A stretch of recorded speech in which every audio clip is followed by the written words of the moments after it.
General Hospital Today will reveal. The General Hospital spoilers for the week of February 2nd, 2026 have begun to pull back the curtain on a conspiracy far deeper and darker than most in Port Charles had imagined, one rooted in the twisted legacy of Caesar Fison. As the investigation into the final remnants of his work intensifies, each revelation points not toward closure, but to a continuation of chaos long thought buried.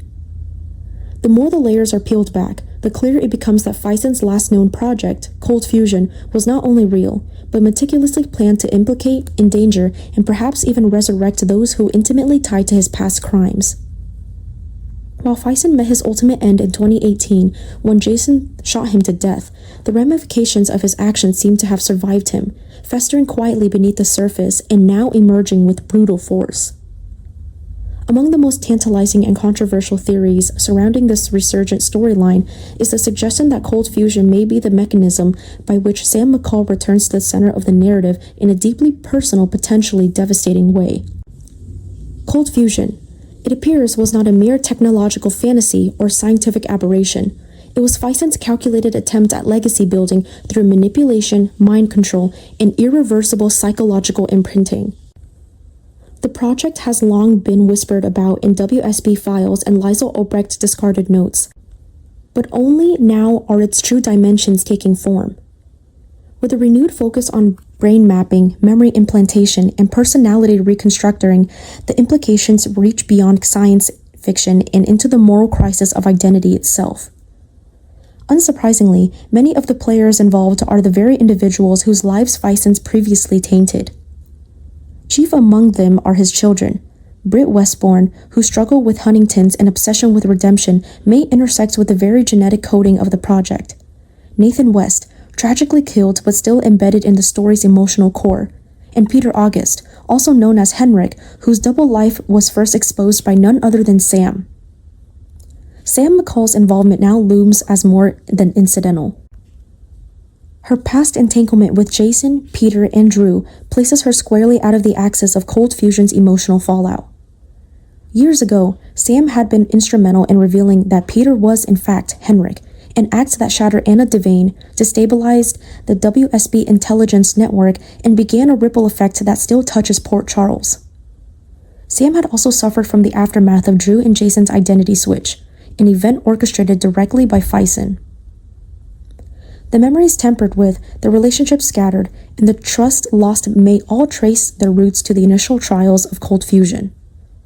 It is not difficult to imagine that her reappearance now, if tied to the reactivation of this project, would be more than symbolic. It would be essential. Equally entwined in the emerging mystery is Anna Devane, whose history with Fison was as haunting as it was defining.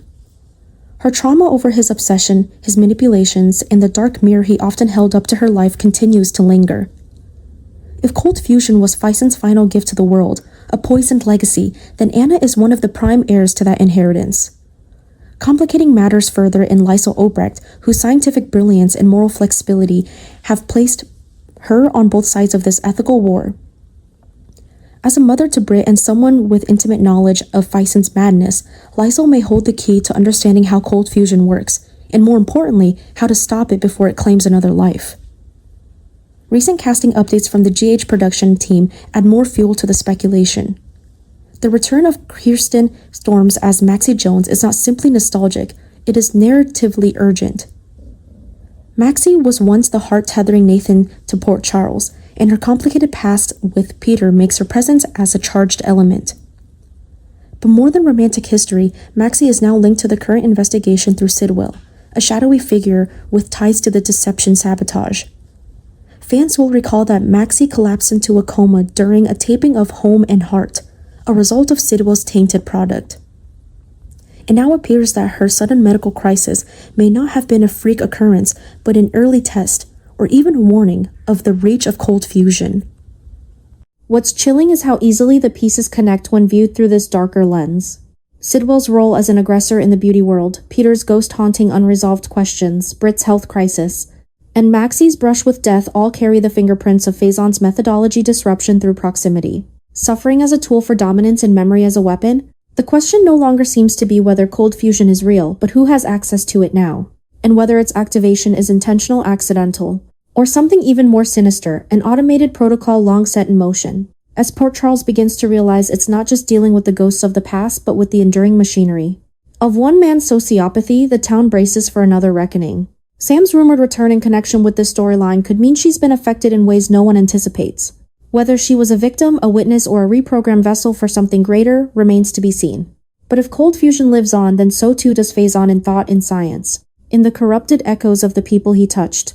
There's a growing dread that cold fusion was never about power in the traditional sense, it was about legacy control, and the total erasure of autonomy. For those who once believed Faison's death marked the end of an era, the coming weeks may prove otherwise. The revival of Maxie, the haunting return of Sam, and the shadowed movements of Obrecht and Anna all suggest that Port Charles is once again on the brink. And as the people who survived Faison's tyranny confront the return of his final act, they may find that survival is no longer enough. Cold fusion demands a price that none of them are ready to pay. And perhaps that's what makes the storyline so unsettling, not just its ties to the past, but the implication that no one ever really escapes a monster like Faison.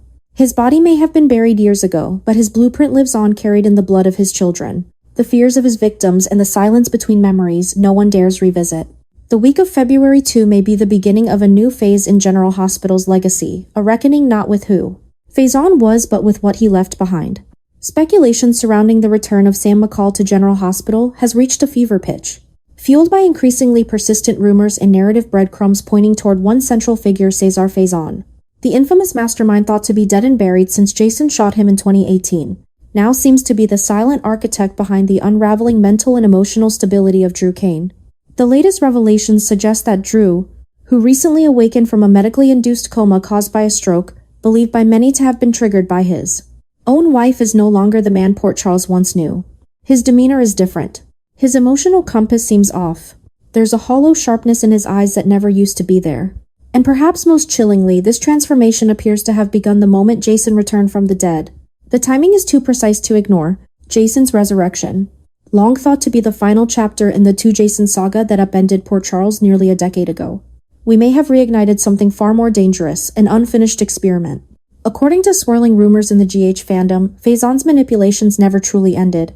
While he may be gone in body, the effects of his experiments, particularly his work with memory mapping and identity manipulation, are alive and thriving in his absence. That brings us back to Cold Fusion, the project whispered about in WSB archives and long considered the last great atrocity Faison hoped to unleash upon the world.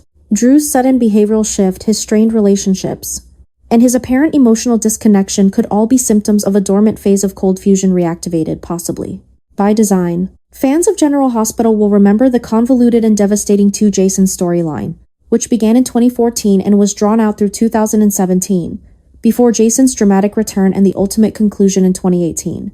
During that saga, Drew and Jason's identities were scrambled through memory transference orchestrated by Faison and carried out by willing accomplices like Obrecht and Peter.